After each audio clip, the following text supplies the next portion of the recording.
You just realized your business needed to hire someone yesterday. How can you find amazing candidates fast? Easy. Just use Indeed. Stop struggling to get your job post seen on other job sites. With Indeed sponsored jobs, your post jumps to the top of the page for your relevant candidates, so you can reach the people you want faster. According to Indeed data, sponsored jobs posted directly on Indeed have 45% more applications than non-sponsored jobs. Don't wait any longer. Speed up your hiring right now with Indeed.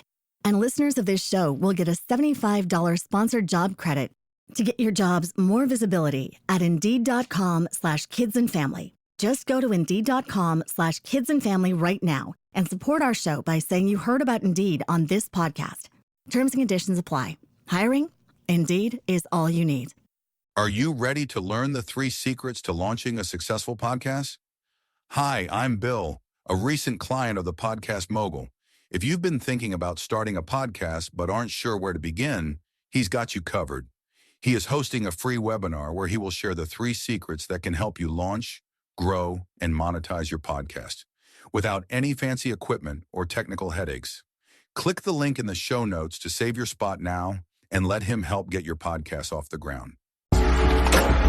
Welcome to Invest in Yourself, the Digital Entrepreneur Podcast. Join the Podcast Mogul Phil Better as he interviews successful entrepreneurs that make their living in the digital world. Now, let's join your host, Phil Better, and his special guest today on Invest in Yourself, the Digital Entrepreneur Podcast.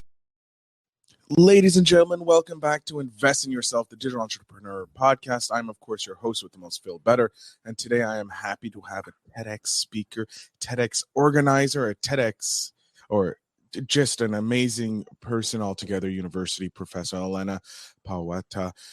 Elena, thank you so much for being a guest. Hi, Phil. Thank you for inviting me. How are you doing today? And I'm so excited to talk with you. So first of all, how are you doing today? I'm doing great. Great. Thank you. Thank you very much. No problem. So Elena, you're a communication coach, you're a speaker, TEDx organizer. You've organized the TEDx Women's Conference for 8 years in Poland. You're a university professor. Let's just have a quick rundown about who you are from you. Introduce yourself to my audience. Yeah, so first of all, it's a pleasure to be here. Thank you so much for having me. And I must say that I have several different perspectives on business and entrepreneurship. As you mentioned, I'm a university professor and I'm a researcher. So I've been looking at entrepreneurship and business from a researcher point of view. I have written several articles. I have a book about global entrepreneurs. I did a TEDx talk about entrepreneurs. But on the other hand, I have my personal experience as an entrepreneur, as I have a communication coaching business. I'm an executive communication coach, and this is what I do. I'm doing trainings, workshops on public speaking, on effective communication, on negotiations. And I think that those experiences allowed me to look at business, at entrepreneurship from both sides, from the theoretical perspective and also from my own practical perspective. And as you mentioned, I'm also organizing TEDx events for the last 8 years. And I love this platform because this is the platform where you meet amazing people and you hear amazing ideas. That's why I'm a TED fan, and I've been doing it for years now. So yeah, that's about me. So I want to, did you start being an entrepreneur first, or was it the professor that came first? Was it teaching in universities and all that, or was it something that kind of both worked together? I think that business came first. I have business experience since my early childhood because I started helping my father, who owned his own business. as a child. I used to come to his office with all of those old school computers. I used to play games, the first ever games, I think, on PCs. And I saw the documents, I saw the computers, I was counting some things. My dad, he gave me work. Of course, I thought that it is such a responsible work to do. For example, I had 100 of something, pens or some souvenirs, because this is what his business was about in the beginning. And I was counting. I was like, okay, Dad, here you have 95 or 78. And I felt super responsible. So I think that it gave me a little perspective from very beginning, that you have to do something, you have to work, even sometimes on weekends, if you want to achieve something. And this experience of helping my dad during weekends sometimes, I think it was the start of my entrepreneurial journey. But then later on, of course, I had some of my own experiences. I had my own business for 5 years. We had restaurants. We were running restaurants with my husband, and catering business. And then at some point, I decided that I want to study this. I want to actually start my PhD journey, and I want to have a deeper understanding of what entrepreneurship is all about, of what business is all about. And I started doing the research. So for a couple of years, this was the only thing I did. And then I started my coaching business. So more or less at the same time when I started my academic career, I started my coaching business. So this is how my journey looked like. That's awesome. And I'm guessing being a university professor actually helped the coaching business, because here you are studying it, you're teaching it.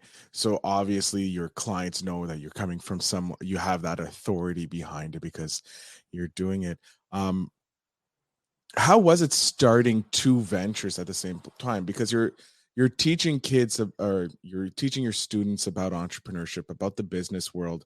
At the same time, you're trying to build up your coaching business. How was that juggling act, if you will?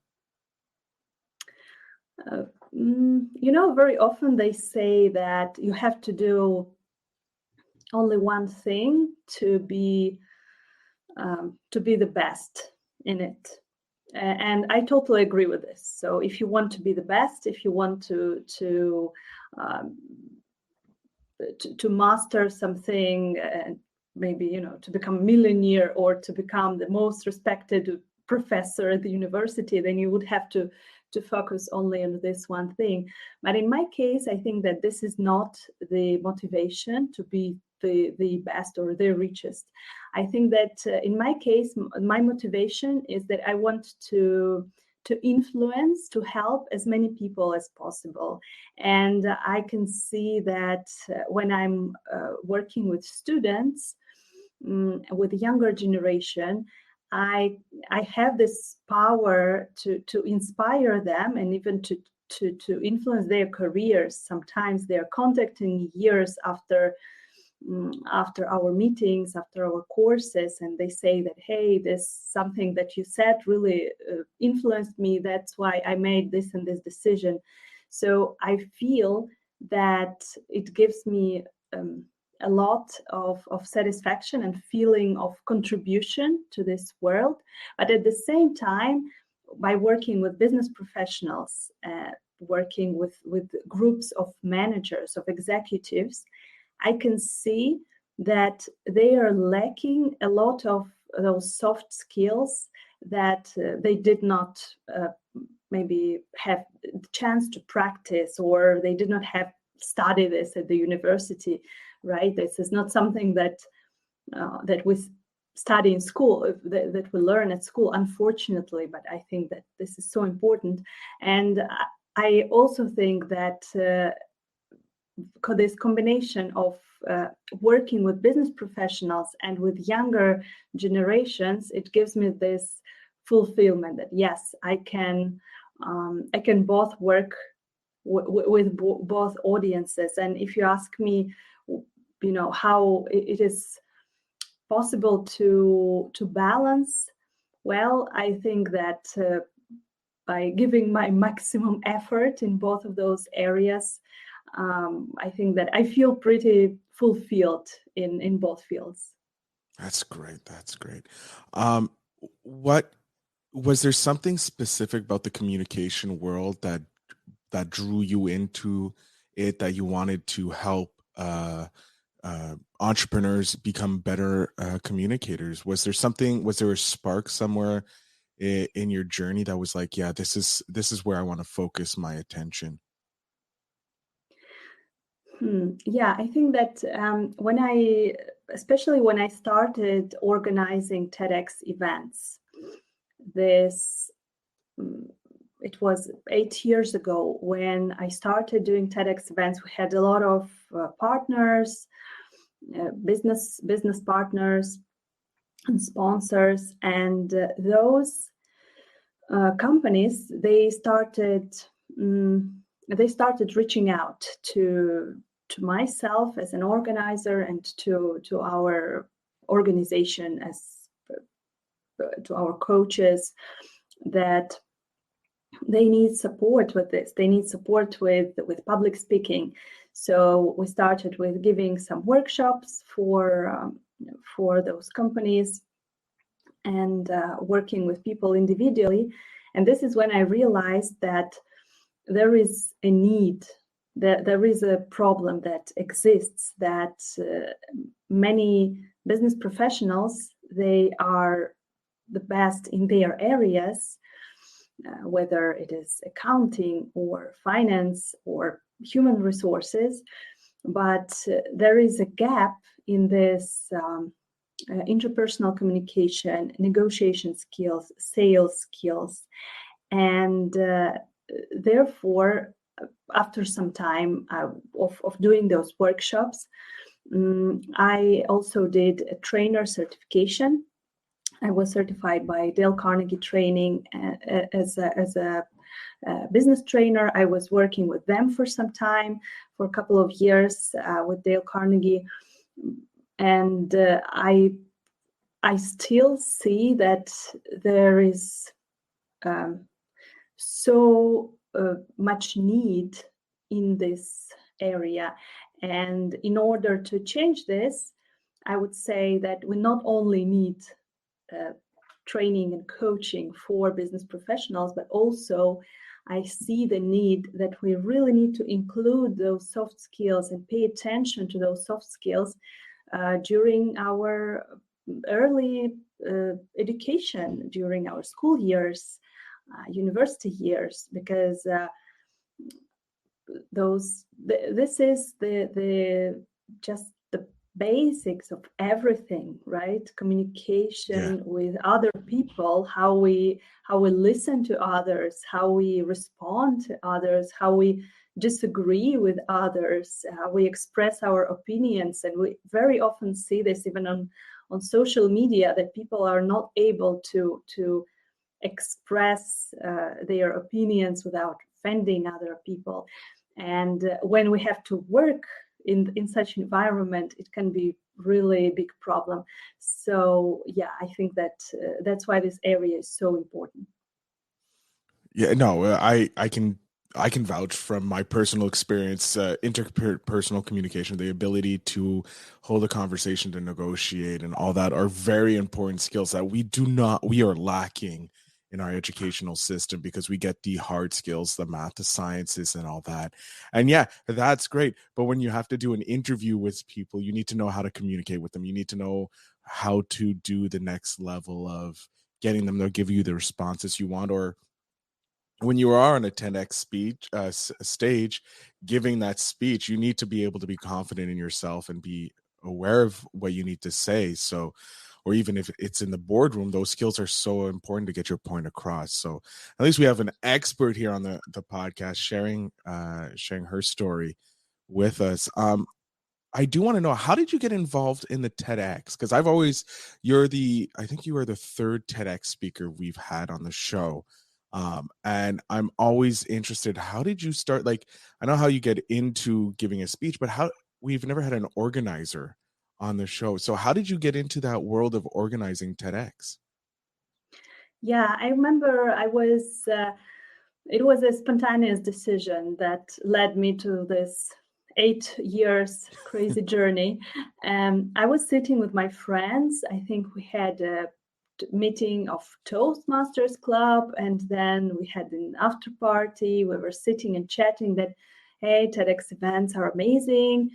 It would be great to have one in our city. And someone said, yeah, I remember there was an event, but now they're not organizing it anymore. Now we don't have any organizers. And then I was like, guys, we should do this. Let's do this. And then everyone came back home and we forgot about it. But I did not forget. I came back home. I started doing my research on how to become an organizer.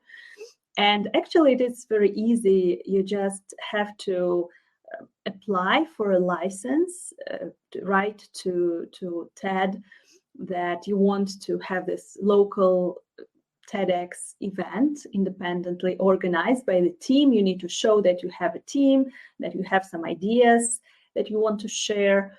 And hey, and I received a license. I think that in the beginning, the first time I did not receive it, and they said no because something was wrong with my application. Then I fixed it. And then I received it. And I think I remember in the beginning, I was like, wow, really? It was just such a spontaneous decision. But here I am. I have to do this because now I have it. That it is on TED.com website that I'm the organizer of this event. What should I do? I've never done it. But I remember that I reached out to my friends on Facebook. I just wrote a Facebook post that, hey, I'm organizing this event. Would you like to help me? And I received a lot of feedback from my friends, from some people that I did not really know. And they said that, yeah, I would love to help. So we just had a couple of meetings. We shared the work that we have to do. And we organized our first event. Was very, I remember we did not really know what we were doing, but we were very proud of it. So, when we saw the result, when we saw the talks, we were like, wow, we should do it again. And so this is how it started. So this is now it will be year number 8. When we are organizing this event. That's amazing that it's just a spontaneous decision at a meeting of just Toastmasters. Hey, we should do TEDx. And then you're just like, okay, we're doing it. And you just ran with it. You must have gotten so many great connections, so many great talks.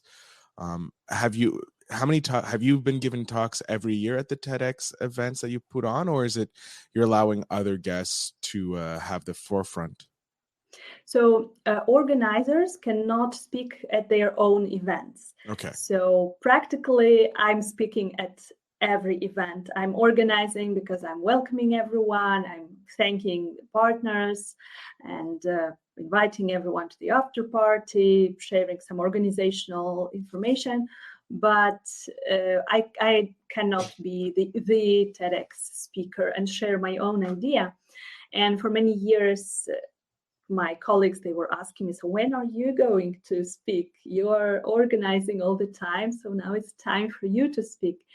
And last year, when my book was published, my research about global entrepreneurs, I decided to share this idea, and I applied to two events. I know how to write an application. I know what TEDx organizers are looking for. That's why I was accepted to both of them. But You then, had a little inside information on how to win those yeah. get on the stage. Yes, yeah. I'm also, coaching people. I'm helping them to become TEDx speakers, and because I have both of these insights from being a speaker and being an organizer, so it helps. It helps a lot. And yeah, I was accepted to both of those events, but the problem was that both of those events um, they were at the same time, same Oh, date, and I had to choose. So I chose one, unfortunately. And the second one, they said that, oh, so maybe next year. So who knows, maybe this year I will have the second the second TEDx talk if they invite me second time.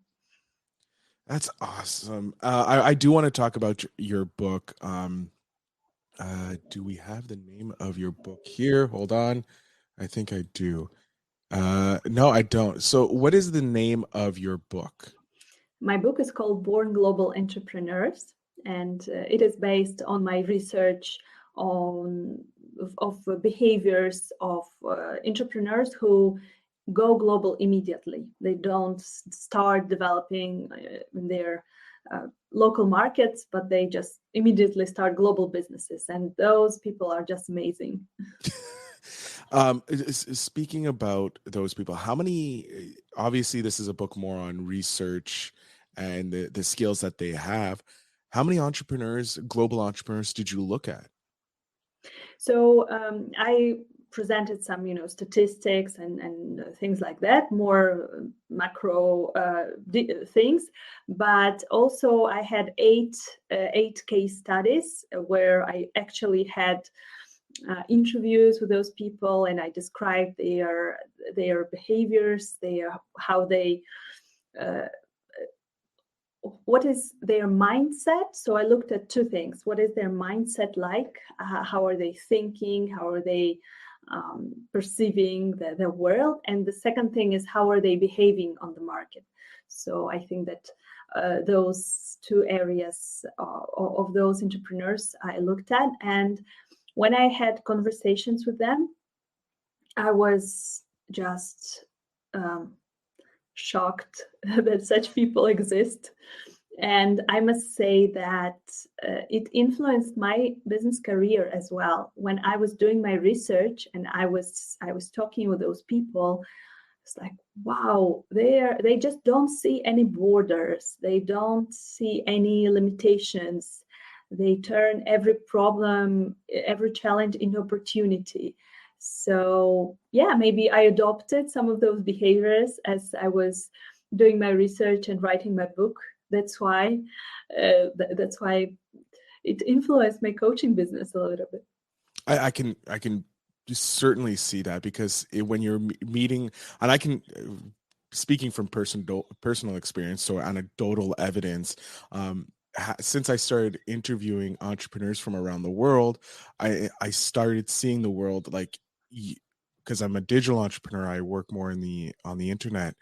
I can see it. People, like, you're not geolocated. Like, I can get clients from all over the world, and so you stop thinking about how you're limited by your physical aspect, because we live in a global society.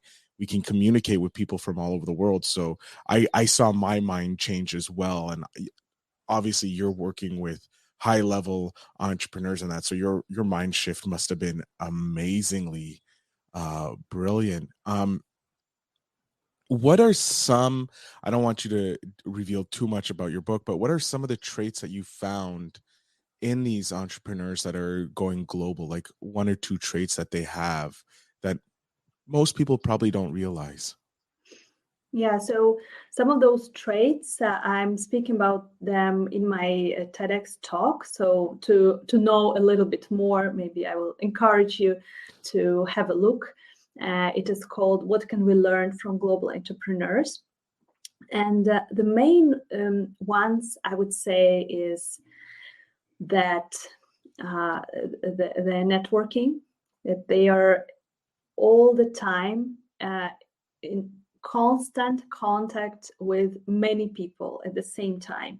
And while I was doing the interview, I still remember that, and this, it was a time before COVID. It was before all this digital revolution where everyone went online and they learned how to use Zoom and everything. So only a few people knew how to do this, but they used to say during the interviews that, hey, I was just speaking with a guy from Mexico, and then in an hour I have a call with someone from Australia, and then I'm going to this conference in China.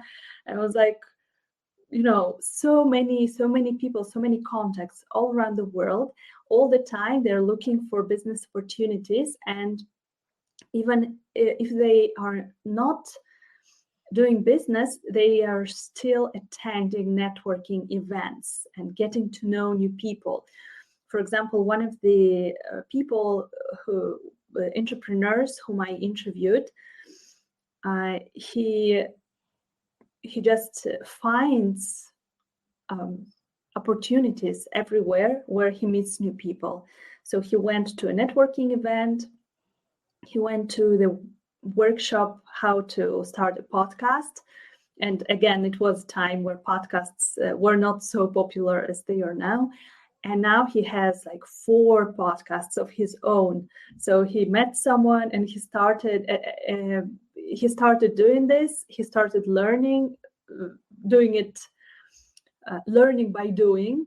Mm-hmm. Right? So this is another trait that they have. They are not waiting for being perfect in certain area. They're just starting. If they don't have any, education maybe in a certain area or a lot of information, they're just starting, and then they're looking for people and building this community around new idea. So the networking is such an important thing. And another thing is building this community and building kind of patchwork from many different people and areas of knowledge. So they start by analyzing what they have, not by thinking where they want to be in 5 or 10 years. So this way of thinking is more kind of corporate way of thinking, where we have a goal and we are starting to plan how to get there. And those entrepreneurs, they just don't know where they are going yet, but they are saying, okay, whom do I know? What do I have? How much money can I invest in order to have something for the next business? And let's just start. Whom do I know? What do I have? And let's go. And immediately they start doing this. So they don't think much, and they treat all the challenges as opportunities. So this is the most inspiring. And of course, the last thing is that I can mention is the feedback, that they're in constant search for feedback. I think that this mindset helps a lot to understanding that you are not perfect, that other people are better than you in certain areas. So they surround themselves with people who are good in different areas, and then they are constantly getting feedback on their new ideas, on their new products, and constantly improving themselves. So I think that those traits are the main ones. I love it. You just gave a master class in like 3 minutes on stuff to be a global entrepreneur, or just an entrepreneur in general, but also some great advice for just starting anything. It's just like you said, they just start. They may not be an expert, they may have no education in it. They just start, and along the way they piecemeal their education, and they find the people who know how to do it. Oh my God. So much knowledge already in this podcast, and I'm so happy to have you, Dr. Paweta. What is the goal? Where do you see yourself going in, let's say, the next 5 years? Since we talked about how entrepreneurs have goals, do you have a set goal that you're looking to get? Are you looking to get up to the TED Talks, or are you still wanting to control that TEDx speaker area? Yeah, so In the upcoming couple of years, I'm involved in a very interesting research project. I'm super excited about this. And now I'm looking at entrepreneurs, and also not only at their behaviors, but also on the ecosystems that influence the development of global entrepreneurs, and what actually governments can do, what universities can do in order to just make those companies globalize faster. So this is, I'm super excited about this, and that's why I will be traveling to some biggest ecosystems and talking to people.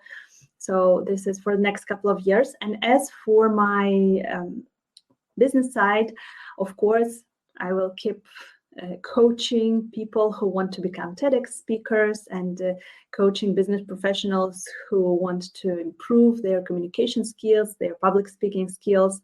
I'm super happy about live events coming back.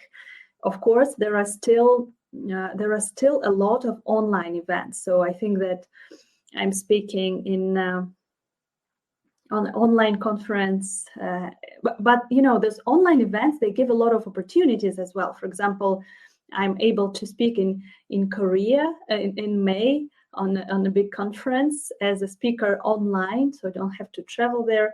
But at the same time, I will be working live in Kenya at the same time when the other conference will take place. So I'm like, wow, this is cool that this hybrid space allows this. But I'm happy that live events are coming back, because working with groups, working with people live, it gives you amazing opportunity to actually be there with people and to feel them, to respond immediately to their doubts. And of course, in the communication, I think that this interpersonal live communication is very important. That's why I'm happy that some of the live events are now coming back, but still I'm working online a lot with my clients.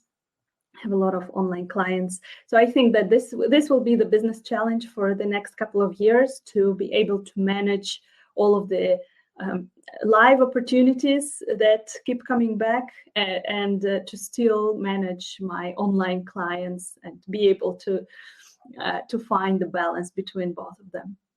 So you have now fully stepped into being a global entrepreneur, because you are now working everywhere. You're having the abilities to, like, you're working in Kenya on your next project, but as well continuing on your business practices, being a speaker and that. So you have essentially become a global entrepreneur. You've studied them and you've now become them. That is amazing. Elena, I want to thank you so much for being on the show. I'm going to jump off the stage right now. I'm going to let you have the last little bit here. Let my audience know where they can find you, how they can connect with you. In case there's someone who wants to be a TEDx speaker, who better than someone who's been organizing it for the last 8 years and who has studied global entrepreneurs to teach you that if you need help. So, Elena, the floor is yours. Thank you so much, Phil. So yeah, thank you so much. It was a pleasure sharing some of the tips with you. And if you want to get in contact, then please find me on Facebook, on Instagram, on LinkedIn. Just type in my name and surname, and I will be there. My website is also my name and surname. I have some free giveaways for you. If you are interested in becoming TEDx speaker, then you can download the guide, How to Become a TEDx Speaker, which is free. You can also schedule a short call with me, 15-minute call, where we can discuss your issues connected with communication and with your TEDx idea if you want to become a TEDx speaker. And you can do this on my website. So I would be happy to chat with you. And thank you very much once again. It was a pleasure being on the show. Elena, I want to thank you again. It was a pleasure talking with you, getting to know you as well as some of your topics that you talk about. I've already bookmarked your talk on global entrepreneurs on my website, on my screen here. So as soon as we're done, I'm going to go sit and listen to it because I'm fascinated by it. But also to my audience, all the show notes will have the links to connect with Elena and get those free little gifts that she's giving you to, if you're interested in becoming a TEDx speaker or just want to learn more about global entrepreneurship. The links will be down in the show notes. Elena, thank you again for being an amazing guest. I can't thank you enough for being a guest here on the show and sharing your story with us. Thank you so much, Phil. It was a pleasure. And to everybody else, remember to always invest in yourself because you never know where it's going to bring you.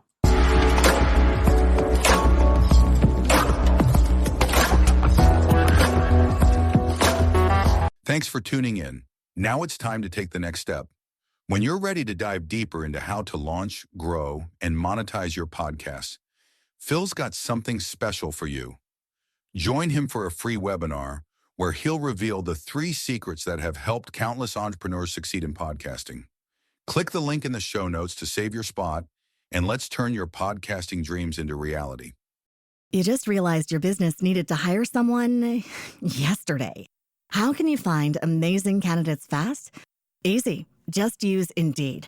Stop struggling to get your job post seen on other job sites. With Indeed sponsored jobs, your post jumps to the top of the page for your relevant candidates, so you can reach the people you want faster.